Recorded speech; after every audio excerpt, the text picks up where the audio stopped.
12 ବର୍ଷର ଚିଣ୍ଟୁ ମାଆଙ୍କ ସହିତ ଗାଁରେ ରୁହେ। ବାପା ନଥାନ୍ତି, ତେଣୁ ମାଆ ଘର ଚଳାଇବା ପାଇଁ କାମ କରୁଥାନ୍ତି। ସେଥିରେ ଯାହା ପଇସା ଆଣନ୍ତି ମାଆ ପୁଅ ଦୁହେଁ ଖୁସିରେ ରହିଯାଆନ୍ତି। ଚିଣ୍ଟୁ ବହୁତ ଭଲ ପାଠ ପଢ଼େ। ଚିଣ୍ଟୁର ଲକ୍ଷ୍ୟ ଥିଲା ବଡ଼ ହୋଇ କିଛି ଭଲ କାମ କରିବ କିମ୍ବା କିଛି ଭଲ ଚାକିରିଟିଏ କରିବ ଏବଂ ବହୁତ ପଇସା କମେଇବ। ବାପାଙ୍କର ଅନୁପସ୍ଥିତି ମାଆଙ୍କୁ ଜଣେଇବନି, ମାଆଙ୍କୁ ଜଣେଇବାକୁ ଦେବନି। ଚିଣ୍ଟୁ ବଡ଼ ହେଲେ ସବୁ ଦୁଃଖ ପଳେଇବ। ମାଆ ମଧ୍ୟ ସେଇଆ ଭାବିଥିଲେ। ଚିଣ୍ଟୁ ବଡ଼ ହେଲେ ତାଙ୍କ ଜୀବନର ସବୁ ଦୁଃଖ ପାସୋରି ଯିବ। ଚିଣ୍ଟୁ ବଡ଼ ହେଲା। ଚିଣ୍ଟୁ ତାର ଲକ୍ଷ୍ୟ ମଧ୍ୟ ପୂରଣ କଲା। ବାହାରକୁ ଯାଇ ଚାକିରି କଲା। ଗାଁରେ ମାଆଙ୍କୁ ଛାଡ଼ି ଦେଇ ବାହାରେ ରହିଥିଲା।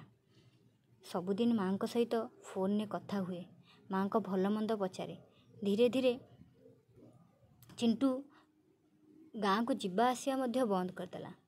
ଆଗରୁ ଚିଣ୍ଟୁ କ'ଣ କରେ, ସପ୍ତାହକୁ ଥରେ ଆସେ। ଧୀରେ ଧୀରେ ମାସକୁ ଥରେ ଆସିଲା। ସହରରେ ସେ ଗୋଟେ ଝିଅକୁ ବାହା ହୋଇ ସେଠି ସଂସାର କରିବାକୁ ଲାଗିଲା। ଗାଁରେ ତାର କେହି ଅଛନ୍ତି, ତାକୁ ଅପେକ୍ଷା କରିଛନ୍ତି, ତା ଆସିବା ବାଟକୁ ଚାହିଁ ବସିଛନ୍ତି। ଏସବୁ ତାର ମନେ ଥାଇ ମଧ୍ୟ ସେ ଚାହୁଁନଥିଲା ଗାଁକୁ ଆସିବାକୁ। ସହରର ପାଣି ପବନ ତାକୁ ଏତେ ଆକୃଷ୍ଟ କରି ରଖିଥିଲା ଯେ ସେ ଆଉ ଗାଁର ପାଣି ପବନକୁ ଭଲ ପାଉନଥିଲା। ଚିଣ୍ଟୁ ସହରରେ ବସବାସ କରିଯାଇଥିଲା, କିନ୍ତୁ ମାଆ ଗାଁରେ ରହି ମଧ୍ୟ ଚିଣ୍ଟୁର ଆସିବା ବାଟକୁ ଚାହିଁ ବସିଥାନ୍ତି। ମୋ ପୁଅ ଆସିବ, ହଉ ଠିକ୍ ଅଛି, ଆଜି ନହେଲେ କାଲି ଆସିବ। ଭଗବାନଙ୍କ ପାଖରେ ପ୍ରାର୍ଥନା କରୁଥାନ୍ତି, ମୋ ପୁଅ ଭଲରେ ଥାଉ, ଯେଉଁଠି ବି ଥାଉ ଭଲରେ ଥାଉ। ମାଆ ଗାଁରେ ରହିଥାନ୍ତି। ବେଳେବେଳେ ଚିଣ୍ଟୁକୁ ଫୋନ୍ କରନ୍ତି। ଚିଣ୍ଟୁ ମଧ୍ୟ କଥା ହୁଏ, ହେଲେ ଆସିପାରେନି ଗାଁକୁ। ମାଆ କୁହନ୍ତି, ଆରେ ଚିଣ୍ଟୁ ଗାଁକୁ ଆସୁନୁ। ହେଲେ ଚିଣ୍ଟୁ ଆସିପାରେନି। ଚିଣ୍ଟୁ ହଁ କହିଦିଏ, କିନ୍ତୁ ଆସିପାରେନି। ଏମିତି ହେଇ ବହୁତ ଦିନ ଚାଲିଗଲା। ହଠାତ୍ ଦିନେ କ'ଣ ହେଇଛି ନା, ସକାଳୁ ସକାଳୁ ଚିଣ୍ଟୁ ତାର ନିଜର ନିତ୍ୟକର୍ମ ସାରି ଅଫିସ୍ ବାହାରୁଥିଲା ବେଳେ ଘରର କଲିଂ ବେଲ୍ ବାଜିଲା। କଲିଂ ବେଲ୍ ଯେତେବେଳେ ବାଜିଲା, ଚିଣ୍ଟୁ ଯାଇ କବାଟ ଖୋଲି ଦେଖିଲା ତ ମାଆ ଆସିଛନ୍ତି। ମାଆ ତୁ ଆସିଛୁ? ଚିଣ୍ଟୁ ପଚାରିଲା। ମାଆ କିଛି ଉତ୍ତର ଦେଲେନି। ମାଆ କେମିତି ଆସିଲୁ? ଗାଁରେ ସବୁ ଭଲ ତ? ମାଆ କିଛି ଉତ୍ତର ଦେଲେନି। ମାଆକୁ ଚିଣ୍ଟୁ ପାଛୋଟି ଆଣିଲା, ମୁଣ୍ଡିଆଟେ ମାରିଲା। ଘରର ସମସ୍ତଙ୍କୁ ଡାକି କହିଲା, ମାଆଙ୍କୁ ଖାଇବାକୁ ଦିଅ, ମାଆ ଆସିଛନ୍ତି। ମାଆ ତଥାପି ବି କିଛି କହୁନାହାନ୍ତି।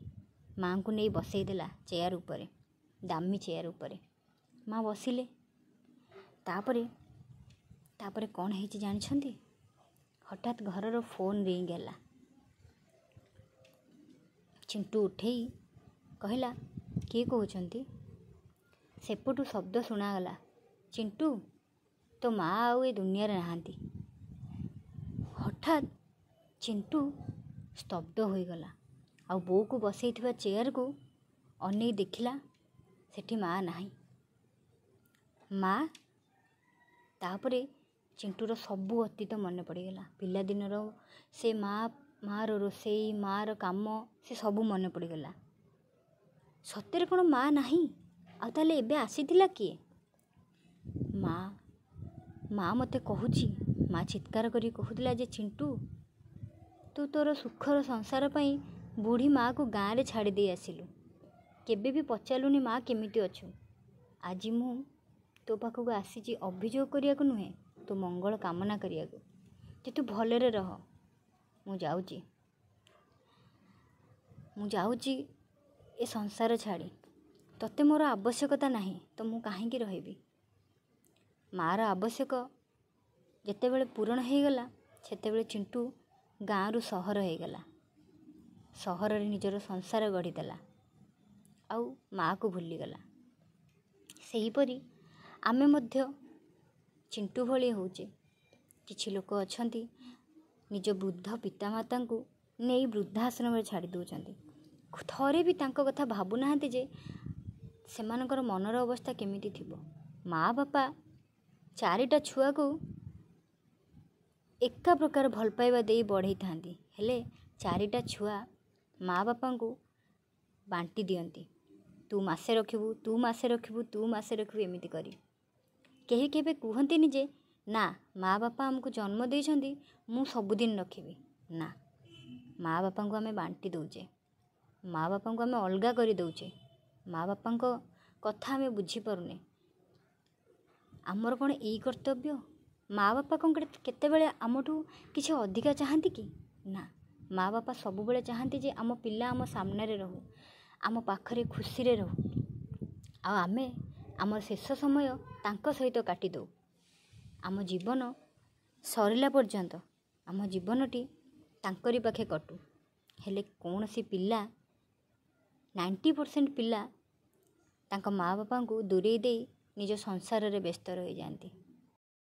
ପିଲାମାନଙ୍କର ମା ବାପାଙ୍କ ପ୍ରତି ଗୋଟେ କର୍ତ୍ତବ୍ୟ ଅଛି ଯେ ତାଙ୍କୁ ଆମେ ଯେତେବେଳେ ଆମେ ପିଲା ଥିଲେ ସେମାନେ ଯେମିତି ଆମକୁ କେୟାର ନେଇଥିଲେ, ଯେମିତି ଆମର ଯତ୍ନ ନେଇଥିଲେ, ଆମେ ମଧ୍ୟ ତାଙ୍କର ବୃଦ୍ଧା ଅବସ୍ଥାରେ ତାଙ୍କୁ ଆମେ ସେମିତି ଧ୍ୟାନ ଦେବା, ତାଙ୍କର ଯତ୍ନ ସେମିତି ନେବା, ତାଙ୍କୁ ଆମେ ସେଇ ଭଲ ପାଇବା ଦେବା, ଠିକ୍ ଗୋଟେ ପିଲା ପରି। ଆଉ ସେଇଥିରେ ହିଁ ଭଗବାନ ବୋଧହୁଏ ଖୁସି ହେବେ। କାରଣ ମା ବାପା ହେଉଛନ୍ତି ଚଳନ୍ତି ଠାକୁର, ତାଙ୍କ ସମ୍ମାନ ଭଗବାନଙ୍କର ସମ୍ମାନ। ତେଣୁ ମୋର ଏତିକି ଅନୁରୋଧ ଯେ କୌଣସି ବାପା ମାଆଙ୍କୁ କେବେ ବି ବୃଦ୍ଧାଶ୍ରମ ପଠାନ୍ତୁ ନାହିଁ। ଆଉ ବୃଦ୍ଧାଶ୍ରମରେ ଯେଉଁମାନେ ରହୁଛନ୍ତି ତାଙ୍କର ଦୁଃଖ କହିଲେ ନ ସରେ। ସେମାନେ ନିଜ ପରିବାର ସହିତ ନଥାନ୍ତି, ସେମାନେ ପ୍ରତି ମୁହୂର୍ତ୍ତରେ ସେ ପୁଅ ଝିଅଙ୍କୁ ମନେ ପକାଉଥାନ୍ତି ଯେଉଁମାନଙ୍କୁ ସେମାନେ କୋଳରେ ଧରି ଛୋଟରୁ ବଡ଼ କରିଥାନ୍ତି। ତେଣୁ ଦୟାକରି କୌଣସି ମା ବାପାଙ୍କୁ ଏତେ ହତାଦର କରନ୍ତୁ ନାହିଁ। ଆଜିର କାହାଣୀଟି ଏତିକିରେ ଶେଷ କରୁଛି, ରହୁଛି। ଯଦି ମୋ କାହାଣୀଟି ବା ମୋ କଥାଟି ଭଲ ଲାଗିଲା ତେବେ ମୋତେ ନିଶ୍ଚୟ ଜଣେଇବେ। ରହୁଛି। ଜୟ ଜଗନ୍ନାଥ।